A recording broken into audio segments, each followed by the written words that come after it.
اس آواز کو وہ اچھی طرح پہچانتی تھی۔ کل ہی تو اس آواز نے اس سے کہا تھا، میری ننھی منی شہزادی، تمہارے لیے ڈھلیا کے پھول تو میرے پھولوں سے بھی بڑے ہیں۔ اگلے ہفتے ہمارے گلاب کے پھول کے پودے تیار ہو جائیں گے، جی چاہے تو ان میں سے کچھ لے لینا۔ وہ آواز کتنی میٹھی تھی، کتنی گرم جوش تھی، اس میں کتنی محبت اور اپنائیت تھی۔ اس ہاتھ میں جو اس نے میرے سر پر پھیرا تھا، مگر آج اسی آواز میں کتنی صفاکی ہے، کتنی بے رحم ہے یہ آواز۔ یہ ٹوٹو کی ہی آواز ہے، ان کے پڑوسی کا بیٹا ٹوٹو، اس کا دوست ٹوٹو۔ دادا ٹھیک ہی کہتے تھے، بالکل صحیح کہا تھا انہوں نے، پڑوسی دشمن بن گئے، جانی دشمن، اور اب وہ ہمیں مار ڈالنے کے لیے یہاں موجود ہیں۔ خوف، دہشت اور مایوسی سے وہ پتھرا سی گئی۔ اسے احساس تھا کہ اب وہ ہار چکی ہے، اب کوئی نہیں جو ان کی مدد کرے، کوئی نہیں جس کا سہارا ہو۔ وہ دونوں ہاتھوں میں منہ چھپا کر دعا کرنے لگی۔ اس رات میں پہلی بار وہ تہہ دل سے دعا کر رہی تھی، الفاظ اپنے آپ اس کے ہونٹوں پر آ رہے تھے۔ کمرے میں ڈھونڈو، اس آواز نے کہا، اس وقت ان لوگوں کو گھر پر ہی ہونا چاہیے، کہیں چھپ گئے ہوں گے زہریلے ناگ، پر ہم ان کو ڈھونڈ لیں گے۔ آواز قریب آتی جا رہی تھی۔ بیڈ روم کی طرف لات مار کر دروازہ کھولا گیا اور ڈرائنگ روم سے آنے والی روشنی میں دروازے پر ایک لمبے سے جوان آدمی کا ہیولا نظر آیا۔ یہ ٹوٹو تھا، پڑوسی کا بیٹا۔ اس نے ٹارچ جلا لی اور اس کی روشنی اندھیرے کمرے میں ادھر ادھر گھومنے لگی۔ ٹارچ کی روشنی کا دائرہ فرش پر رینگتا ہوا پلنگ کے نیچے گیا، پھر وہاں سے دیوار پر لہراتا ہوا کھڑکی کی طرف بڑھ گیا۔ ٹارچ کی روشنی پردے پر پڑی، پھر آگے بڑھ گئی۔ نوجوان نے ایک قدم آگے بڑھایا، ٹھٹکا، پھر ایک قدم اور آگے بڑھا۔ وہ خاموش تھا، مگر لڑکی کو اس کی بھاری بھاری سانسیں صاف سنائی دے رہی تھیں، کیونکہ وہ آہستہ آہستہ قریب آتا جا رہا تھا۔ لڑکی نے محسوس کیا کہ دادا کھانسی دبانے کی کوشش کر رہے ہیں۔ نہیں دادا، اس وقت نہیں، اس وقت نہیں۔ بوڑھے نے منہ پر ہاتھ رکھ کر کھانسی کو دبانے کی بہت کوشش کی، مگر بیکار۔ نوجوان نے سن لیا۔ وہ جھٹکے سے گھوما اور ٹارچ کی روشنی بوڑھے کے چہرے پر پڑی۔ اچانک اور تیز روشنی سے چندھیا کر کھانستے ہوئے بوڑھے نے اپنے بازوؤں سے چہرہ چھپا لیا۔ سہمی لڑکی، سہمی سکڑی، سہمی سکڑی لڑکی حیرت سے نوجوان کو دیکھنے لگی۔ اس کے منہ سے بہت آہستہ سے نکلا، ٹوٹو، اور اس کی آنکھوں میں آنسو آ گئے۔ یکایک وہ الماری کے پیچھے سے نکلی اور دیوانوں کی طرح نوجوان کے سینے پر اپنے ننھے منھے ہاتھ سے گھونسے برسانے لگی۔ چھوڑ دو میرے دادا جی کو، چھوڑ دو۔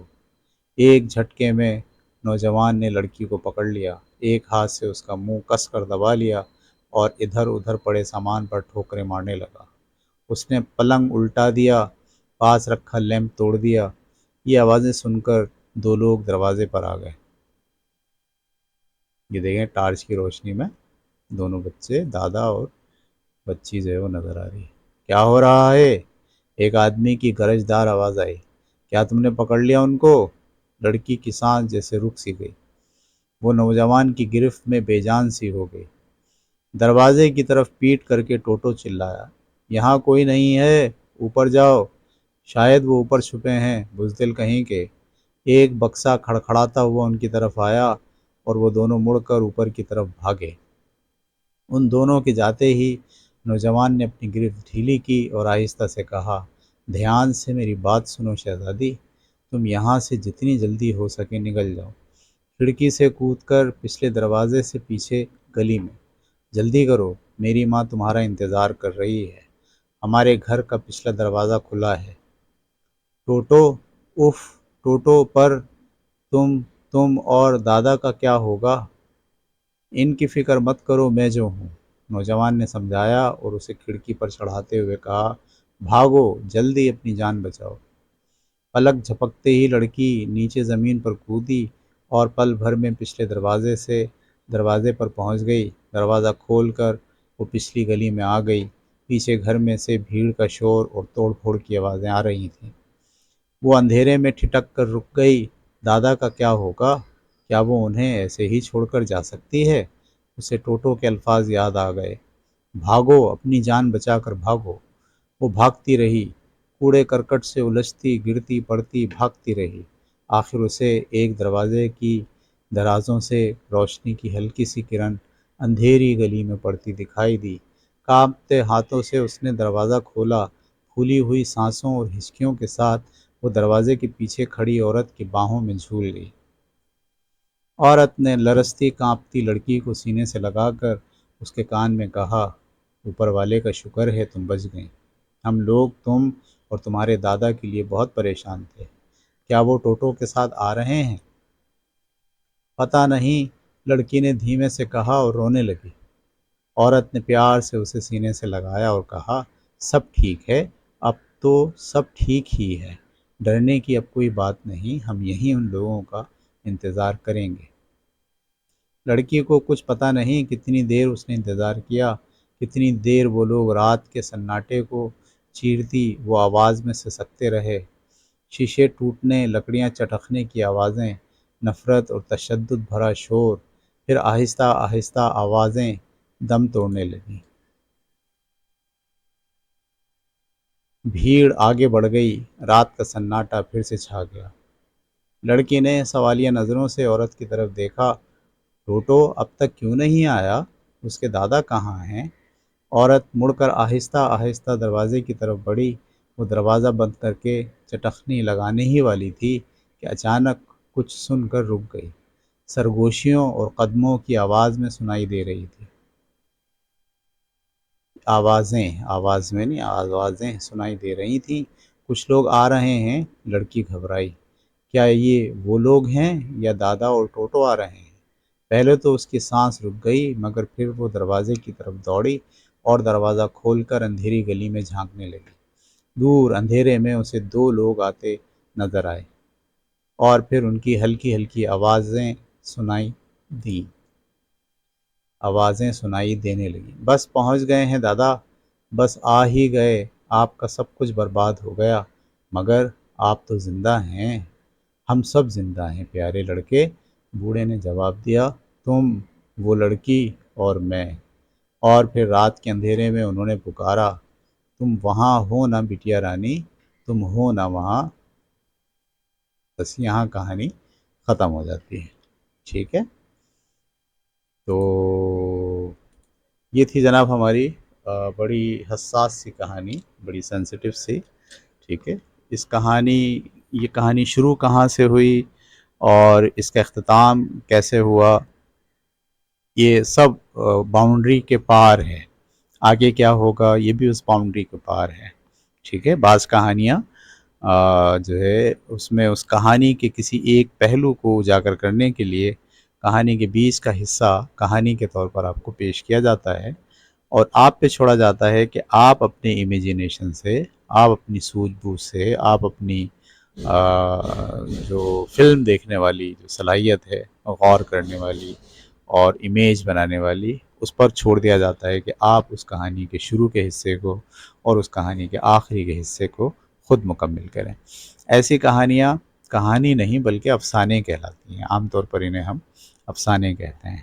ٹھیک ہے، تو یہ جو منظر ہے، اس منظر میں ایک جنونی بھیڑ، ٹھیک ہے، ہمارے ہاں بھی مذہب کے نام پر لوگ بہت جنونی ہو جاتے ہیں، ٹھیک ہے، کسی کے گھر کو جلا دینا، مسجد کو جلا دینا، یا کسی کی مندر کو جلا دینا، یا عیسائیوں کے گرجا گھروں کو جلا دینا۔ جب بھیڑ بے قابو ہو جائے اور اس پر وحشت اور جنون سوار ہو جائے کسی کو ہلاک کرنے کا، کسی کو مار ڈالنے کا، تو پھر اسی طرح 30 50 50 100 لوگوں کی ٹولیوں میں لوگ ڈنڈے لے کر، تلواریں لے کر، بندوقیں لے کر باہر نکلتے ہیں اور اپنے عقیدے کے خلاف لوگوں سے، جن پر وہ غصہ ہوتے ہیں، جن پر وہ ناراض ہوتے ہیں، یا حکومت، جیسے کہ اس کہانی میں بتایا کہ ان کو حکومت سے کوئی تقاضا ہوتا ہے، حکومت سے کوئی شکایت ہوتی ہے، اور وہ بجائے اس کے کہ حکومت کو آڑے ہاتھوں لیں، وہ عام عوام کے گھروں کو، ان کی جانوں کو نقصان پہنچانے لگتے ہیں۔ اس کہانی میں بھی ایک پورا گروہ جو ہے وہ ایک گھر کے اوپر، حالانکہ قصور ان کا نہیں ہے بلکہ محلے کے کسی دوسری جگہ پر یا شہر کے کسی دوسرے حصے میں اس عقیدے کے لوگوں نے کچھ کیا ہے، جس کے جواب میں اس شہر کے دوسرے حصے میں جو اکثریت ہے وہ اس محلے میں رہنے والے ایک دو لوگ جو اسی مذہب سے متعلق ہیں ان کو نقصان پہنچانے کے لیے کمر بستہ ہیں۔ کہانی کے اندر جو پڑوسی ہے وہ بھی دراصل مختلف ذہن کا، مختلف عقیدے کا، مختلف مذہب کا نمائندہ ہے، لیکن کیونکہ وہ پڑوسی ہے اور وہ محبت کرتا ہے اور کافی سالوں سے یہ دونوں لوگ ایک دوسرے کے ساتھ رہتے ہیں، آتے جاتے ہیں، پھولوں کا تحفہ اور پودوں کا تحفہ ایک دوسرے کو دے رہے ہوتے ہیں، لہٰذا آپ نے دیکھا کہ اس کہانی میں اگرچہ کہ ذہنی اختلاف تھا، عقیدے کا اختلاف تھا، لیکن اس کے باوجود ٹوٹو نے اپنا فرض نبھایا پڑوسی ہونے کا، انسان ہونے کا۔ اس نے بجائے اس کے کہ وہ دادا کو اور اس کی جو پوتی تھی اس کو ہلاک کرنے والوں کے ساتھ مل کر انہیں نقصان پہنچاتا، اس نے ایک ڈھال کا کام انجام دیا۔ اس نے نیک نیتی کے ساتھ ان کی زندگی کو بچانے کے لیے اپنا بھرپور رول پلے کیا۔ بڑی زبردست کہانی تھی۔ اب ہم اس کہانی کے سوال جواب پر غور کریں گے، ٹھیک ہے؟ تو میں آپ کے سامنے آپ کو دکھاتا ہوں سوالات اس کے، ٹھیک ہے؟ جی سوالات ہم دیکھتے ہیں، سوالات اور تفصیل۔ یہ آپ کو سوال اپنی کاپی میں اتارنا ہے، ٹھیک ہے؟ اور سوال اتارنے کے بعد اس کا جواب بھی آپ کو اپنی کاپی میں لکھنا ہے۔ جواب بھی یہاں دے دیا گیا ہے، لیکن کوشش کریں کہ جواب آپ ہو بہو ایسے ہی نہیں اتاریں، بلکہ جواب کو اچھے طریقے سے پڑھیں اور پڑھنے کے بعد اپنے الفاظ میں جوابات لکھنے کی کوشش کریں۔ جب تک آپ سوال کو دیکھیں گے اور اس کا جواب اپنے الفاظ میں لکھیں گے، اگر یہ آپ نے عادت ڈال دی اپنی، تو آپ میں اپنی بات کو کہنے کا سلیقہ، لکھنے کا سلیقہ، آپ کا ڈکٹیشن، آپ کے خیالات کو بیان کرنے کی صلاحیت یہ آپ کی بڑھتی جائے گی۔ اگر آپ صرف نقل کریں گے، سوال اتارا اس کے بعد پیچھے سے اسی کا جواب دیکھا اور وہ بھی اپنی کاپی میں چھاپ لیا ایسے، تو پھر آپ کے اندر خود سے لکھنے، خود سے اپنی بات کہنے کی صلاحیت پیدا نہیں ہوگی اور آپ کا ڈکٹیشن بھی جو ہے وہ اسٹرانگ نہیں ہوگا۔ اس لیے یہ ضروری ہے کہ آپ صرف سوال پڑھیں، جواب بھی چاہیں تو پڑھ لیں، لیکن پھر اسے اپنے الفاظ میں اپنی سوجھ بوجھ کے ساتھ کمی بیشی کر کے آپ اس کا جواب لکھیں گے۔ تو یہ 10 سوال تھے۔ 10 سوال کے بعد یہاں سے ایم سی کیوز شروع ہوتے ہیں۔ ایم سی کیوز میں بھی آپ کو ایم سی کیوز پورا اتارنا ہے اور پھر اس میں سے جو صحیح جواب ہے وہ آپ کو اپنی کاپی میں لکھنا ہے۔ ویڈیو کو آپ روکتے جائیے، ایم سی کیوز اتارتے جائیے اور 4 جوابات میں سے جو صحیح جواب ہے وہ اپنی کاپی میں لکھتے جائیے، ٹھیک ہے؟ کہانی کا سبق کیا ہے؟ پڑوسیوں کی مدد کرنا چاہیے، ڈرنا چاہیے، لڑائی کرنی چاہیے، چھپ جانا چاہیے۔ اس کے بعد آپ کے پاس فل ان دی بلینکس ہیں۔ اس میں آپ کو جملہ پڑھنا ہے غور سے اور دیکھنا ہے کہ اس میں کون سا لفظ مناسب طریقے سے لکھا جائے کہ یہ فل ان دی بلینکس پورا جملہ بہتر ہو جائے، ٹھیک ہے؟ یہ بھی آپ کو کرنا ہے کاپی میں۔ اس کے بعد یہاں سے شروع ہوتے ہیں ٹرو فالس، ٹھیک ہے؟ آپ کو ہر جملے کے بارے میں بتانا ہے کہ وہ صحیح ہے یا غلط ہے۔ اگر غلط ہے تو اس کا صحیح جملہ بھی لکھنا ہے، اور اگر صحیح ہے تو اس کو صرف اتار کے اس کے سامنے صحیح کا نشان لگا دینا ہے، ٹھیک ہے؟ ویری گڈ جناب، یہ ہمارا کام کمپلیٹ ہو گیا۔ تو آخر کے اندر میں کہانی کو اسکوپ دینے کے لیے اساتذہ سے بھی اور آپ اسٹوڈنٹ سے بھی مخاطب ہوں، میں ہر کہانی میں آپ کو یہ سمجھا رہا ہوں کہ صرف کہانی کے دائرے تک محدود نہ رہا جائے، بلکہ اس دائرے کے پار بھی، اس دائرے کے باہر بھی نکلنے کی کوشش کی جائے، ٹھیک ہے؟ یعنی یہ کیا ہوا ہوگا، شہر کی دوسری طرف کیا ہوا ہوگا، ٹھیک ہے؟ یہ جس کی وجہ سے شہر کے اس طرف کے لوگ بھڑک گئے ہیں، ٹھیک ہے؟ جیسے ہمارے ہاں پاکستان میں بھی ہوتا ہے اور ہندوستان میں بھی زیادہ تر ایسا واقعات ہوتے ہیں۔ ایک علاقہ جہاں مسلمانوں کی آبادی ہے یا جہاں ہندوؤں کی آبادی ہے، ٹھیک ہے، وہ اپنے اقلیت کے اوپر کوئی ظلم کرتے ہیں، ان کی مسجد جلا دی یا ان کا مندر جلا دیا، ٹھیک ہے، ایک طرف۔ دوسری طرف جو لوگ ہوتے ہیں وہ اس مندر کے جلائے جانے پر بہت زیادہ غصے میں آ کے وہاں کے رہنے والے مسلمانوں کے گھروں پر حملہ آور ہو جاتے ہیں، ٹھیک ہے۔ بالکل ایسے ہمارے پاکستان میں بھی اگر کوئی شخص جو ہے وہ کسی علاقے میں کوئی گستاخی کرتا ہے، مثال کے طور پر وہ مسلمان کو گالی بکتا ہے یا مسلمانوں کی کوئی مذہبی شعار کو برا بھلا کہتا ہے، تو پورے ملک میں جہاں جہاں بھی اس عقیدے کے رہنے والے لوگ ہوتے ہیں ان پر مسلمانوں کی ٹولیاں گروپس کی شکل میں پل پڑتے ہیں، ٹھیک ہے۔ تو اس کہانی میں بھی کوئی ایسا ہی واقعہ ہوا ہے شہر کے کسی دوسری طرف، اور شہر کے اس طرف جو لوگ ہیں وہ اقلیت کے گھروں پر حملہ آور ہو کر ان کو جان سے مارنے کے در پہ ہیں۔ تو کہانی کے اس پار بھی دیکھنے کی جو صلاحیت ہے وہ آپ اپنے اندر پیدا کیجئے، اور اس کے علاوہ صرف کریکٹرز تک محدود نہیں رہیں۔ اس میں ٹوٹو ہے، اس میں دادا ہیں، صحیح، اس میں بہت ہی کم کردار ہے اس ٹوٹو کی والدہ کا، ٹھیک ہے۔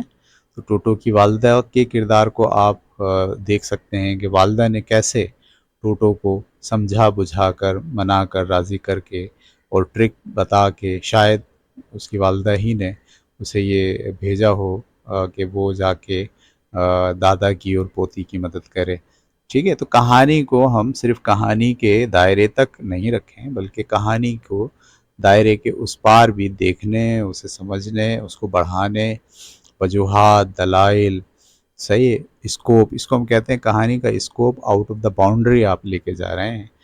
7ویں جماعت کے اسٹوڈنٹس میں یہ صلاحیت ہونی چاہیے کہ وہ کہانی کے اسکوپ کو پھیلانے کی ان میں بھرپور ایبیلٹی ہونی چاہیے امیجنیشنز کے اندر۔